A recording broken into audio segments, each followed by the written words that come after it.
Assalamualaikum Ustaz. Waalaikumsalam. Berkaitan dengan kirim Al-Fatihah, apakah Nabi ngirim Al-Fatihah untuk istrinya Siti Khadijah? Apakah Nabi ngirim Al-Fatihah untuk Ja'far saudara kembarnya? Apakah Nabi para sahabat kirim Al-Fatihah? Supaya kami paham Pak Ustadz. Jadi ini yang nanya ini, dia mau beramal kalau dilakukan Nabi. Kalau nggak dilakukan Nabi, nggak mau.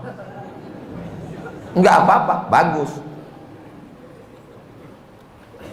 Ada seorang sahabat Nabi, bukan sahabat Abdul Somad.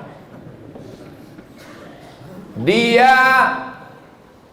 sebelum tidur malam bertasbih alfa uqdah 2000 simpul. Diambilnya simpul tali 2000. Simpul tali 2000. Habis itu zikir subhanallah subhanallah subhanallah 2000 simpul. Sekarang saya tanya, bolehkah bertasbih 2000 kali sebelum tidur malam? Boleh apa enggak boleh? Sekarang balik pertanyaan ini, pernahkah Nabi melakukannya? Enggak pernah. Kalau enggak pernah dilakukan Nabi, apakah boleh dilakukan? Tadi katanya yang boleh, sekarang enggak boleh. Ternyata kalau ngomong sama orang belum sarapan susah ya.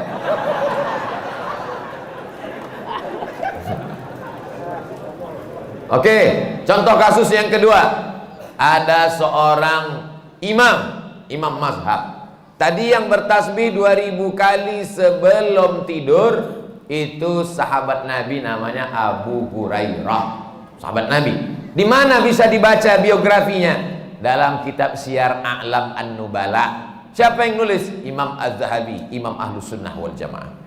Contoh yang kedua, da'autu lisyafi'i fi salati arba'ina sanah. Saya mendoakan guru saya Imam Syafi'i fi salati, dalam salat saya arba'ina sanah, 40 tahun. Rabbi firli wali walidayya wali Muhammad bin Idris Asy-Syafi'i. Bolehkah mendoakan Imam Syafi'i 40 tahun? Boleh. Sekarang pakai logika ini. Pernahkah dilakukan Nabi? Nggak pernah. Kalau nggak pernah dilakukan Nabi berarti nggak boleh. Ini pertanyaan tingkat tinggi. Apakah mesti disyaratkan, mesti dilakukan Nabi dan sahabat? Puasa Nabi Daud, pernahkah Nabi melaksanakan puasa Nabi Daud secara berterusan? Yasumu yauman wa yuftiru yauman? Enggak pernah, tapi Nabi memujinya. Apa kata Nabi? Ahabbu shaum ilallah shaumi Daud. Puasa yang paling bagus adalah puasa Nabi Daud. Nabi tak pernah melakukannya. Jadi sunnah ada 3. Yang pertama sunnah fi'liyah, Nabi melakukannya. Yang kedua sunnah qauliyah, Nabi mengucapkannya tapi Nabi tak melakukannya. Ada jenis yang ketiga, sunnah takririyah, Nabi tidak melakukannya, Nabi tidak mengucapkannya, dilakukan orang lain, disetujui Nabi. Mana contohnya? Sami Allahu liman hamidah, Nabi mengajarkan Rabbana lakal hamdu mil'us samawati wa mil'ul ardi wa mil'u ma syi'ta min syai'in ba'di. Tapi ada satu sahabat bacaannya lain. Sami Allahu liman hamidah, Rabbana lakal hamdu hamdan thayyiban mubarakan fi. Selesai salat Nabi tanya, siapa tadi yang baca alhamdulillah hamdan thayyiban katsiran mubarakan fi? Aku enggak pernah ajarkan. Aku ya Rasulullah. Apakah Nabi marah? Aku enggak pernah melakukannya. Kenapa kamu pandai-pandai buat doa itu? Kau masuk neraka jahanam. Apa kata Nabi? Apa kata Nabi? Ra'aitu bid'an wa salasuna malakan yabtadirun. Aku lihat 39 malaikat turun dari pintu langit ingin mencatat doa yang kau baca. Enggak pernah dibaca Nabi. Begitu juga dengan Allahu Akbar kabira, diriwayatkan oleh Abdullah bin Umar bin Khattab. Nabi mengajarkan Allahumma ba'id baini wa baina khataayaya kama ba'adta bainal masyriqi wal maghrib. Sahih Bukhari. Allahu Akbar kabira ada juga dalam Sahih Bukhari. Nabi tidak pernah mengucapkannya. Siapa yang membaca itu? Sahabat. Allahu Akbar. Tiba-tiba ada sahabat di belakang. Allahu Akbar kabira walhamdulillahi katsira wa subhanallahi bukratan wa asila. Titik. Wajah tu wajhiyya itu iftitah lain. Selesai sholat Nabi tanya, siapa tadi yang baca Allahu Akbar kabira? Ana ya Rasulullah. Apa kata Nabi? Futihat abwabus sama, terbuka pintu-pintu langit, malaikat turun mencatat doa yang kau baca. Ini jenis takriri. Makanya perbuatan kalau tidak dilakukan Nabi adalah bid'ah. Betul kata Imam Syafi'i, kalau dia bertentangan dengan syariah. Selama masih ada dalilnya, tidak bertentangan dengan syariah, maka dia tidak disebut bid'ah dhalalah, tapi dia disebut dengan mahmudah. Sekarang tentang mengirimkan Al-Fatihah kepada orang meninggal dunia, sampai apa tak sampai? Siapa bilang sampai? Memangnya yang udah meninggal tuh pernah ngasih tahu? Alhamdulillah titipannya udah sampai, makasih ya. Imam Ibnu Taimiyah punya murid namanya Imam Ibnul Qayyim Al-Jauziyah. Punya kitab namanya Kitab Ar-Ruh. Sudah diterjemahkan ke bahasa Indonesia 3 huruf, R-O-H, roh. Di situ diceritakan Imam Ahmad bin Ambal lewat di suatu makam. Ada orang baca Quran. Kata dia, berhenti, jangan kau baca. Lalu disebutkanlah sanad-sanadnya bahwa membaca Quran itu untuk orang meninggal dunia tidak terlarang. Tentang kitab roh ini tidak diragukan, karena ada seorang dapat gelar doktor gara-gara meneliti kitab roh, namanya Dr. Bassam dari Kuwait.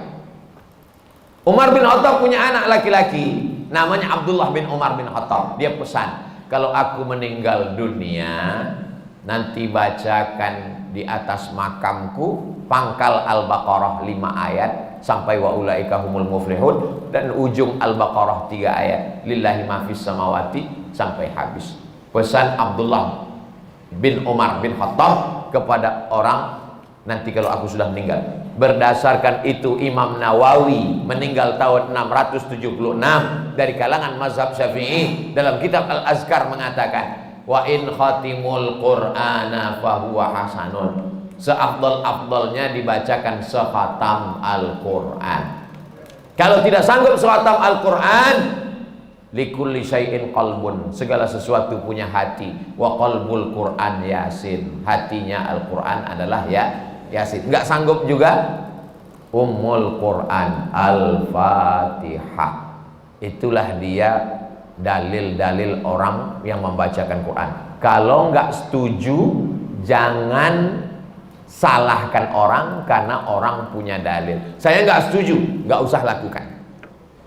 Yang tidak boleh itu adalah tidak ada ulama satupun yang membolehkan, dia membuat sendiri. Nah, itu nggak boleh. Imam Nawawi, ini Imam Nawawi bukan imam sembarangan. Dia bukan selevel Imam Samudra, apalagi Imam S. Arifin. Imam Nawawi, kalau kita baca kitab pertama Sahih Bukhari, di bawah Sahih Bukhari Sahih Muslim. Imam Muslim muridnya Imam Bukhari. Kalau kita baca Sahih Muslim kita nggak paham, kita mesti baca kitab Al-Minhaj Syarah Sahih Muslim Ibn Al-Hajjaj Imam Nawawi. Imam Nawawi itu dalam kitab fikih, kitab besar Al-Majmu' Syarah Muhazzab, Raudatul Talibin wa Umdatul Muftin. Saya ngajar hadis arba'in, hadis paling sedikit kecil arba'in, Imam Nawawi.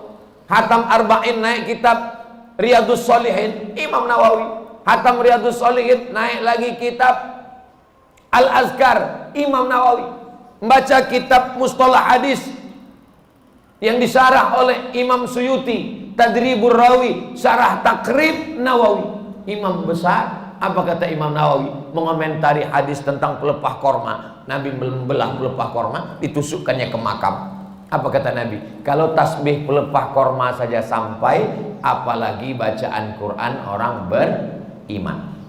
Nah, jadi pertanyaan ini memang simple, tapi ini ingin menggali dan menguji isi kepala Abdul Somad. Enggak apa-apa. Kalau nggak setuju, nggak usah lakukan. Tapi jangan salahkan, karena nanti takutnya di akhirat ketemu dengan Imam Nawawi malu.